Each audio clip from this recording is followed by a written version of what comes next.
तो बाबा साहेब डॉक्टर भीमराव अंबेडकर ने अपने जीवन में जो किया है वो बहुत ही असाधारण कार्य किया है। इस असाधारण कार्य के लिए उनको पूरे विश्व में जाना जाता है और सिंबल ऑफ नॉलेज कहा जाता है। ये उपाधि बाबा साहेब को इसलिए मिली है कि उन्होंने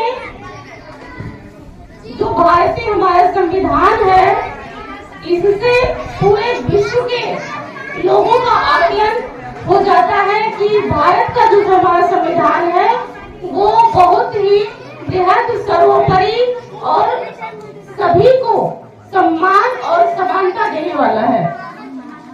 आज जो पूरे भारत में हमारे भारत देश के जो नागरिक हैं वो चाहे किसी भी जाति के हो, समूह के हो, संप्रदाय के हो, अगर वो पूरी तरह से सुरक्षित है तो वो बाबा साहेब का जो बनाया हुआ संविधान है, जो हमारा भारत का जो कानून है, उसमें इस तरह से व्यवस्थाएं दी गई है कि हम देश के किसी भी कोने में, किसी भी क्षेत्र में है, वो चाहे जितना पिछड़ा हो, चाहे जितना विकसित हो, लेकिन जो नागरिकों का अधिकार है वो पूरी तरह से सुरक्षित है कि हम वहाँ सम्मान से रह सकते हैं और अपने जीवन का विकास, अपने बच्चों का विकास, अपने गांव का विकास हम आराम से तेजी से कर सकते हैं। हम चाहे जितना आगे बढ़ सकते हैं।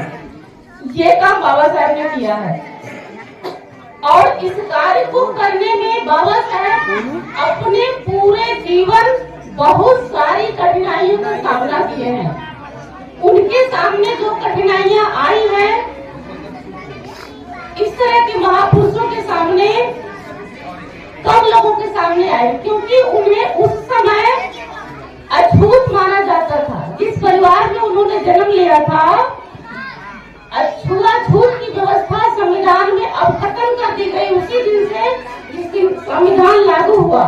लेकिन जब तक भारत में संविधान नहीं लागू था, बाबा साहब का जो जीवन था बहुत शोषण, बहुत पीड़ा, बहुत कठिनाई, बहुत छूत का सामना करके उनको अपना जीवन बिताना पड़ा बहुत। और उसके बावजूद उनके अंदर इतनी प्रतिभा थी कि उन्होंने बहुत सारी डिग्रियां हासिल की।